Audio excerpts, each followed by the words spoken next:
La première fois que j'ai acheté de la marchandise en Chine, j'ai fait une grosse erreur qui m'a presque coûté 10 000 euros.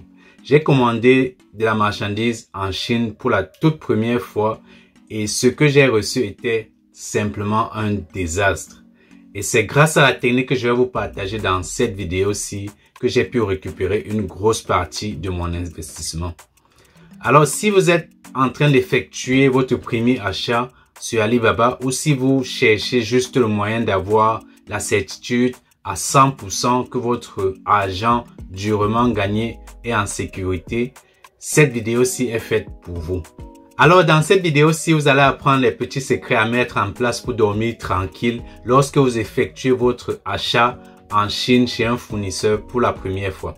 Moi, c'est Alban Degoué, entrepreneur sur le web et vendeur en ligne sur Amazon, Etsy et eBay. Dans cette chaîne-ci, on parle d'entrepreneuriat en ligne et d'e-commerce et je vous partage mes stratégies pour réussir sur le net tout en évitant de vous faire arnaquer quand vous achetez chez des fournisseurs en Chine. Si vous êtes nouveau ici, je vous souhaite la bienvenue. N'hésitez pas à cliquer sur le bouton pour rejoindre la communauté et activer la cloche de notification pour être informé des prochaines vidéos que je poste 2 fois par semaine. Dans la barre de description, vous allez trouver des liens importants. Le premier lien sera le lien pour mon e-book si vous débutez en e-commerce. Et le deuxième lien, si vous voulez me parler directement, c'est un coaching privé que vous pouvez réserver avec moi directement. Alors, allons donc directement au sujet de cette vidéo-ci parce que c'est un sujet très important pour protéger votre argent lorsque vous achetez en Chine. Quand j'ai acheté en Chine pour la première fois pour vendre sur Amazon, toutes les démarches que je vous explique dans mes vidéos avaient été respectées, sauf une seule qui était l'inspection des produits. Et donc, les produits que j'ai reçus ne correspondaient pas à la description. D'après ce que le fournisseur m'a expliqué lui-même, un objet s'était infiltré dans les machines et a endommagé la configuration pendant la fabrication. Ce qui a entraîné justement un dysfonctionnement du produit final qui m'a été livré. Visuellement, le produit était en parfait état et même d'après quelques tests comme la durabilité, le logo, etc. Sur certains échantillons, tout allait très bien. Mais il y a un seul élément qui n'avait pas été testé, c'était le fonctionnement du produit. Et c'est là que se cachait le problème en fait. Résultat, je reçois un produit qui visiblement est de bonne qualité, mais après quelques ventes sur Amazon, je reçois de nombreux retours négatifs et c'est là que je me rends compte qu'il y a véritablement un problème. Alors à ce moment-là, je contacte le fournisseur, je lui explique le problème et sa réaction me fait comprendre qu'il n'est pas prêt à me rembourser. Il n'accepte pas qu'il y ait un problème sur la marchandise qu'il m'a livrée. Je contacte aussi Alibaba qui n'a pas été d'une grande aide pour moi à ce moment-là. Et tout ce que j'avais à faire, c'est de me retourner vers la banque désespérément pour savoir si la banque pouvait récupérer l'argent et me rembourser. Si ça vous intéresse d'en savoir un peu plus sur le sujet de l'inspection des produits en Chine, j'ai fait une vidéo détaillée que vous pouvez trouver ici même ou en bas de description. Cette vidéo vous donnera toutes les démarches à suivre pour faire inspecter votre produit à petit budget. Après cette vidéo-ci, n'hésitez pas d'aller regarder celle-là parce que vous connaissez tous l'adage qui dit « Il vaut mieux prévenir que guérir ». Ok, avant de vous expliquer donc comment j'ai pu récupérer mon argent, il est important de comprendre les circonstances dans lesquelles vous serez à mesure de faire la même chose. Ok, la première chose que vous devez faire, c'est de garder toute communication que vous avez échangée avec votre fournisseur. Ici, je parle peut-être de garder les plus importantes. Donc, si vous savez que vous avez donné une instruction à votre fournisseur et à ce moment-là, il n'a pas réagi comme vous avez espéré, vous pouvez faire une capture de cet écran et garder la communication parce que ceci va vous servir plus tard pour prouver que vous avez contacté le fournisseur pour lui expliquer comment est-ce que vous voulez que votre produit se présente. Et la deuxième chose, c'est que vous devez fournir les preuves de votre transaction bancaire à la banque.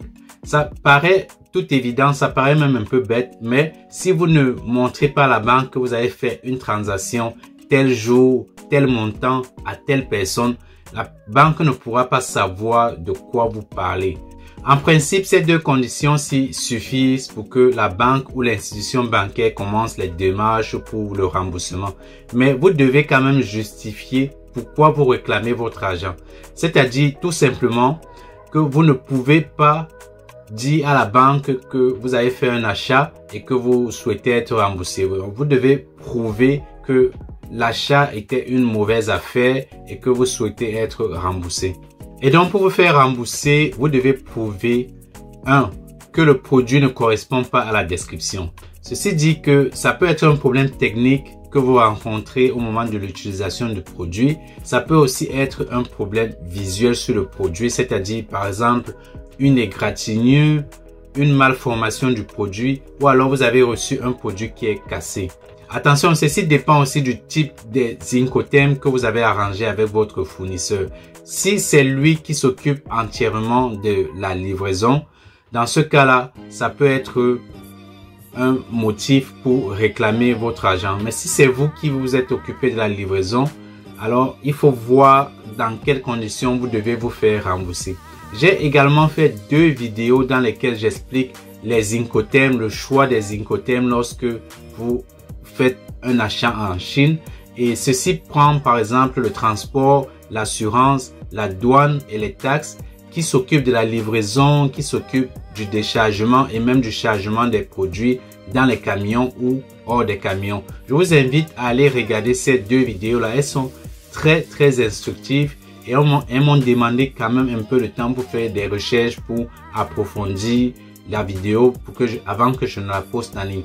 Donc si ça vous intéresse, les liens se trouvent également dans la barre de description qui vont vous mener à comprendre comment est-ce que fonctionnent les Incoterms lorsqu'on fait un import ou une exportation depuis la Chine. Donc, je disais, pour vous faire rembourser, le produit ne doit pas correspondre à la description. Et en B, lorsque ce que vous avez acheté n'est jamais arrivé, c'est aussi une condition pour vous faire rembourser. Donc, encore une fois, vous devez vous assurer des Incoterms que vous avez choisis lors de la négociation pour le transport de la marchandise depuis la Chine jusqu'à chez vous. Et à ce moment-là, si par exemple le produit arrive en retard, il est peut-être possible d'être remboursé d'une petite partie de votre argent. Et la 3e condition pour se faire rembourser également, c'est lorsque le fournisseur a réellement disparu, il vous a arnaqué et il ne répond plus à vos messages. Et donc là, c'est aussi très important, comme je disais au début de cette vidéo, de garder les preuves de votre communication. Dans ce cas, mais aussi dans tous les autres cas, vous devez prouver que vous avez contacté ou du moins essayer de contacter le fournisseur pour résoudre le problème. Donc, comme vous voyez, c'est assez simple pour faire une démarche de remboursement auprès de votre institution bancaire. Il vous suffit juste de fournir certains éléments et la banque se charge du reste.